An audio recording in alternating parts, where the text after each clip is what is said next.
जय गुरुदेव।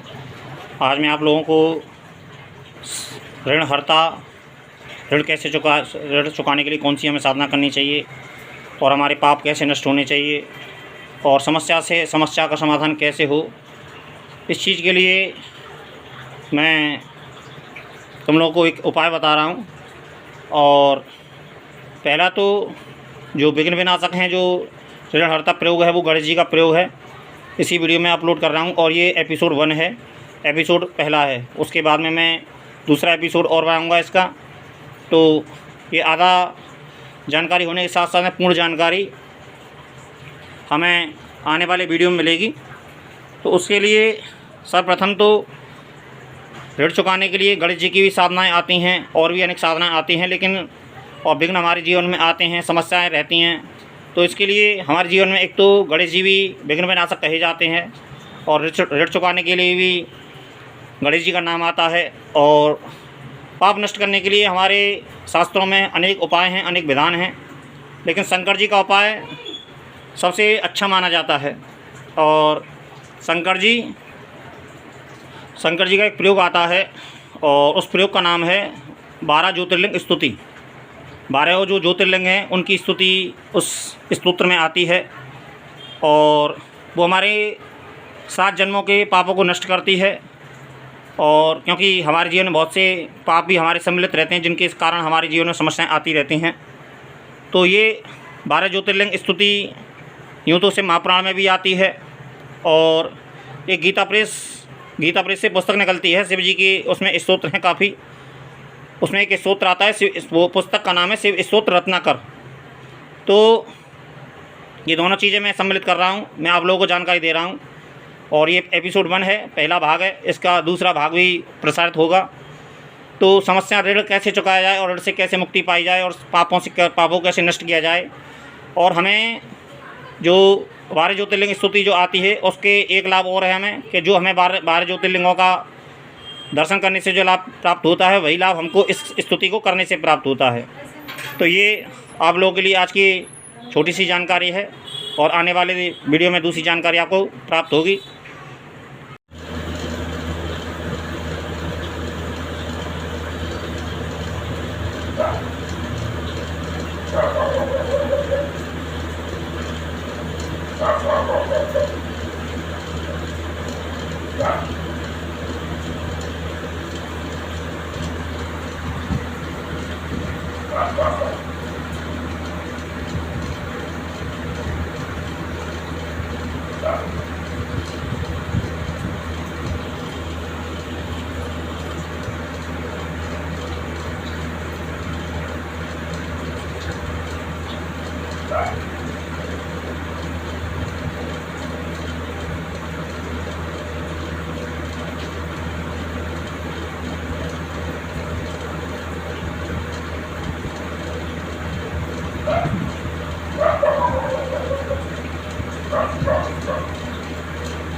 जय गुरुदेव।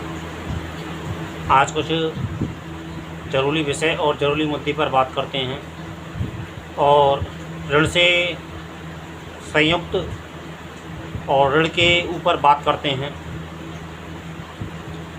मेरे पास में कुछ जो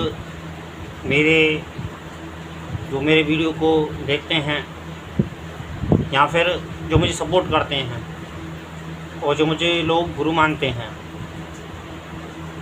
तो सर्वप्रथम तो मैं उन लोगों से क्षमा मांगता हूँ, क्योंकि मैं जिस वाणी का अधिकारी हूँ और जिस वाणी को मैं बोलता हूँ वो बहुत कटु वचन में बोलता हूँ अक्सर करके लोगों से। उसके लिए मैं सर्वप्रथम क्षमा मांगता हूँ और क्षमा मांगने के साथ साथ में लेकिन जो मेरा नेचर है और जो मुझे महसूस होता है, जो मेरे लिए सत्य होता है, मैं उस लोगों को आप लोगों के सामने पेश करता हूँ। आप लोग बुरा मानते हो, बुरा मान के मुझसे दूर हट जाते हो, मुझे कोई फ़र्क नहीं पड़ता है, क्योंकि आप दुखी हो तो पल भर के लिए तो मैं भी दुखी होता हूँ। मैंने भी कई बार ऐसा अपने जीवन में आवाज़ किया था, कई बार प्रयास किया था, कई बार ऐसा सोचा था कि मैं जगत का कल्याण करूं। लेकिन जब मैं जगत का कल्याण करने चला था तो मुझे जो बातें अनुभव में आई कि पहली बात तो ये कि जब तक कोई सामने वाला मदद नहीं मांग रहा है और हम उसकी मदद कर रहे हैं तो ज़बरदस्ती कर रहे हैं, हम उसकी मदद तो बेकार कर रहे हैं। दूसरी बात ये कि हम मदद कर रहे हैं उसकी, यह सोचे कर रहे हैं कि ये परेशान है, गरीब है, दुखी है, लाचार है, बेकार है, तो हम उसकी यह सोचकर मदद कर रहे हैं, तो हम उसकी मदद कर रहे हैं और हम उस पर एहसान नहीं कर रहे हैं, क्योंकि कहीं ना कहीं हम यह सोच रहे हैं कि हमारा कल्याण होगा, यदि हम इसका भला करेंगे तो परमात्मा हमारा भला करेगा। हमारा ये स्वार्थ रहा है। कोई बहुत से इस बात से इत्तेफाक ना रखते हों, कोई लोग इस बात को स्वीकार करते ना हों, लेकिन मन में कहीं ना कहीं ये बात रही होगी, क्योंकि कुछ लोग सत्य को स्वीकार करने में असमंजस में पड़ जाते हैं और सत्य को स्वीकार करने में छोटा महसूस करते हैं, क्योंकि लोगों को बड़ा बनने की आदत है। एक बात तो ये हुई। लेकिन सर्वप्रथम संसार में हम किसी का भी कल्याण नहीं कर सकते हैं, ये हमारे अधिकार क्षेत्र में नहीं आता है। मनुष्य जाति के अधिकार में ये क्षेत्र नहीं आता है कि हम किसी का कल्याण कर सकें। दान हमारे अधिकार में आता है, लेकिन दान का हमको फल मिलता है। हम किसी को 100 रुपया दान करें, 200 रुपया दान करें, 5 रुपया दान करें, 1 रुपया दान करें, 1000 रुपया दान करें, 10,000 रुपया दान करें, ये हमारे अधिकार में आता है।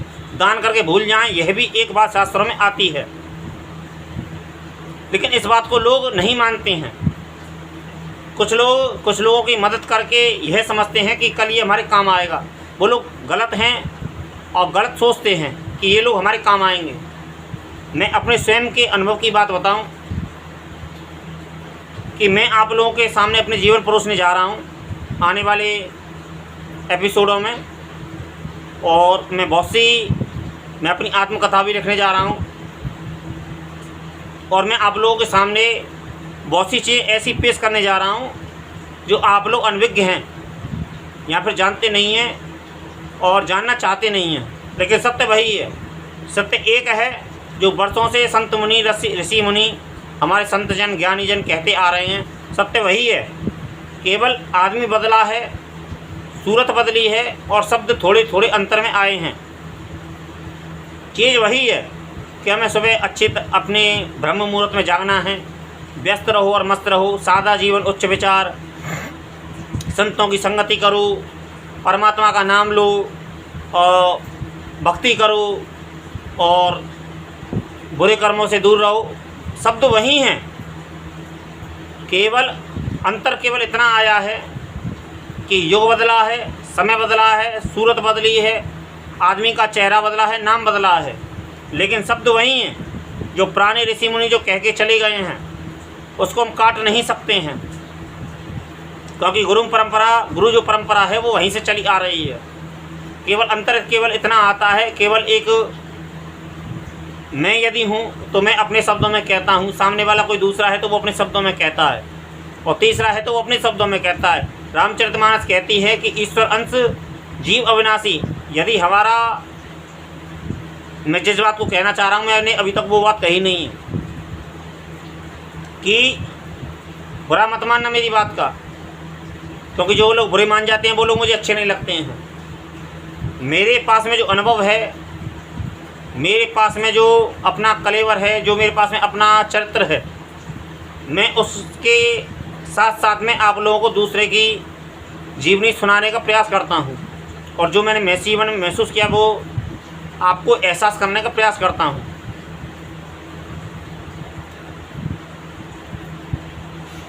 कुछ लोग ऋण लेते हैं। कभी कभी ऐसा होता है कि हमारे परिवार में कोई सदस्य बीमार हो जाता है, कोई भी हो सकता है, A to Z, भाई हो सकता है, बच्चा हो सकता है, पिता हो सकता है, माता हो सकती है, पत्नी हो सकती है। उसके लिए हमें ऋण लेना पड़ता है। तो कभी कभी ऐसा चांस पड़ जाता है, ऋण लेना पड़ जाता है।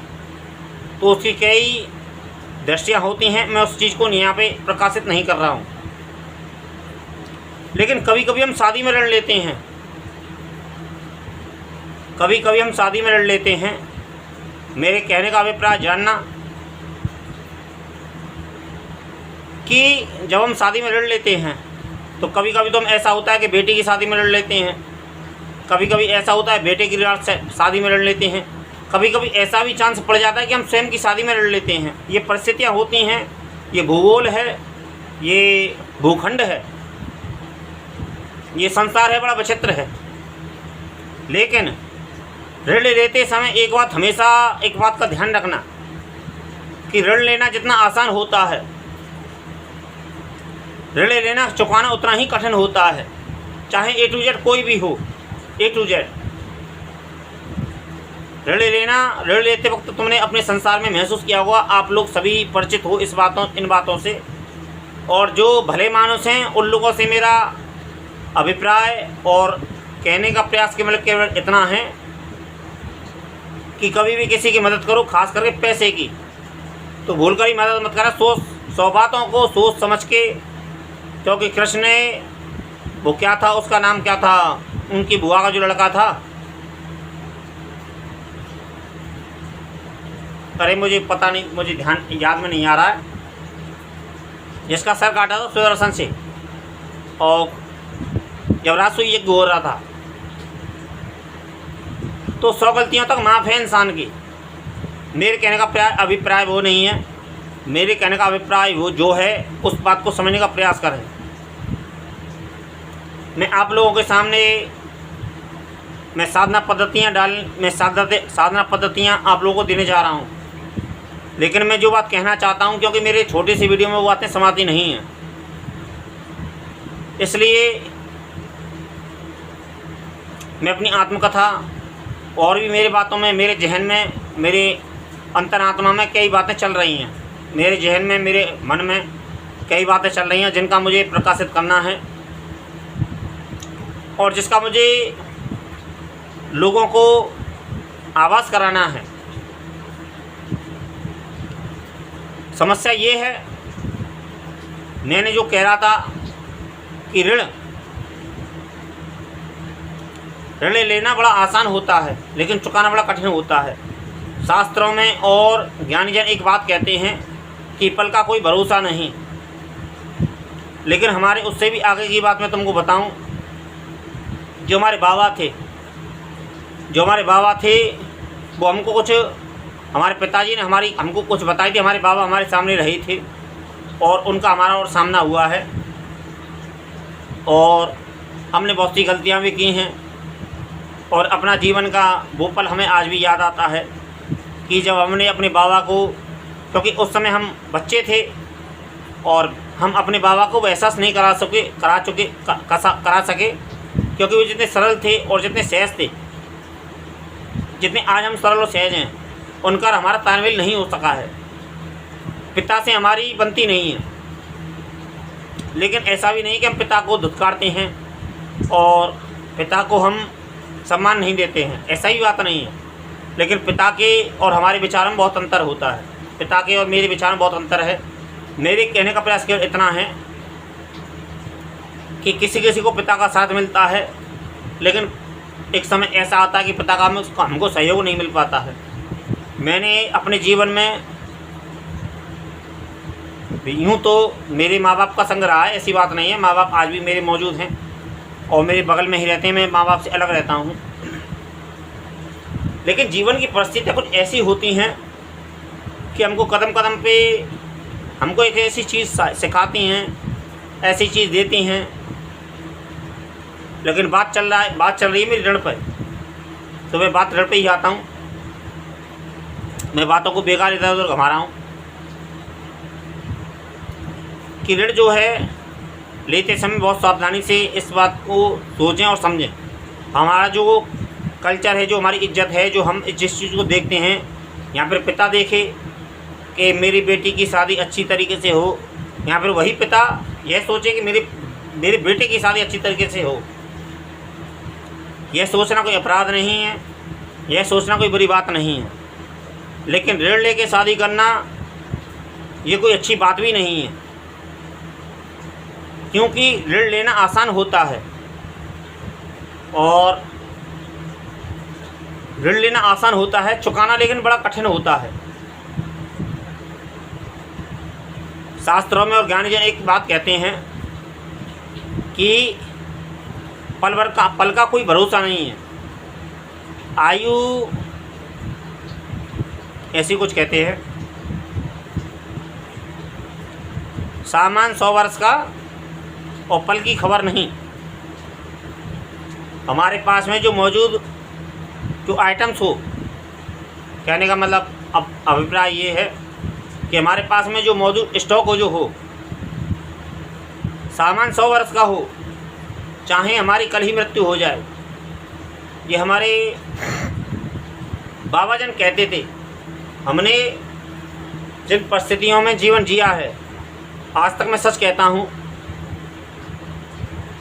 मैं 7 क्लास पास हूँ, इंग्लिश को भी समझता हूँ थोड़ा थोड़ा, हिंदी और गणित को अच्छी तरीके से समझता हूँ, संस्कृत को अच्छी तरीके से पढ़ लेता हूँ। इतना मेरे पास में विद्या ग्रहण है, मेरे गुरुदेव की कृपा है, मेरे ईश्वर की महादेव की कृपा है। इतना मैं संस्कृत को अच्छी तरीके से पढ़ लेता हूँ, हिंदी को अच्छी तरीके से पढ़ लेता हूँ और गणित को अच्छी तरीके से समझ लेता हूँ। अंग्रेजी को थोड़ा थोड़ा अपनी बुद्धि के हिसाब से समझ लेता हूँ और बोल भी लेता हूँ, और मैं बंगाली भाषा को भी बोल लेता हूँ और समझ लेता हूँ, थोड़ा थोड़ा, ज़्यादा नहीं, थोड़ा थोड़ा। आज के दौर में हमारे जीवन में सरकार हमें सहयोग कर रही है बेटी की शादी में, अक्सर करके कि 1 लाख 2 लाख। मेरी बातें बुरी लग सकती हैं, लेकिन हम छोटा बनेंगे तो हमेशा लाभान्वित होंगे। यदि हम छोटे बनेंगे तो हमेशा हमें लाभ मिलेगा। यदि हमने बड़ा बनने का प्रयास किया ना, हमारे बाबा कहते थे कि जब हम अक्सर शादी वगैरह करते हैं, विवाह वगैरह करते हैं, बच्चे का, लड़के का, लड़की का, तो हमारे बाबा ने एक बात कही थी, हमारे पिताजी सुनाते थे। हमारे बाबा से तो हमारे बचपन थे, हमारे पिताजी बताते थे कि पंच बड़ाई दे गए और हाथ में दे गई खपरा। अर्थात कि जो हमारा आसपास का जो समाज होता है वो बड़ी बड़ाई करता है हमारी, बहुत बड़ाई करता है हमारी, कि अरे साहब बड़ा अच्छा खाना बनाया है, अच्छी लड़की शादी की है और बहुत कुछ किया है, लेकिन पिता ने उस बच्चे के लिए क्या क्या किया है उसे ये एहसास नहीं है। उसने कर्जा किया है कि कहीं से उधार मांगा है। तो हमारे पिताजी कहते थे कि पंचमढ़ाई देंगे और हाथ में देंगे खपरा। मतलब ये है कि हमारे हाथ में हम ऋणी हैं और हम दूसरे के ऋणी हैं, हम कर्जेदार हैं। और पंचबड़ाई हमको पंच जी जो समाज जो होता है वो हमको बड़ी बड़ी बड़ाई करता है, बड़े बड़े ऊंची हमारी डींगें हाँकता है। और कुछ एक दो चार ऐसे भी होते हैं जो बड़ी बुराई करते हैं कि क्योंकि किसी को नमक तेज़ पसंद है, किसी को मिर्च तेज़ पसंद है, तो वो लोग बुराई करते हैं, अरे यार खाने में मज़ा नहीं आया और ऐसा होता है और खाने में कुछ मज़ेदारी नहीं है। लेकिन कुछ लोग ऐसा कहते हैं कि तुमने अच्छी शादी की है। जो समझदार जो लोग होते हैं वो लोग कहते हैं कि तुमने अच्छा किया है, अच्छा प्रोग्राम किया है, तो बहुत अच्छा प्रोग्राम हुआ है ये। लेकिन पीछे क्या रह गया है, पीछे क्या छूट गया है, क्योंकि लड़के की शादी हो गई या फिर लड़की की शादी हो गई, लेकिन पीछे क्या रह गया, ऋण। अब वो ऋण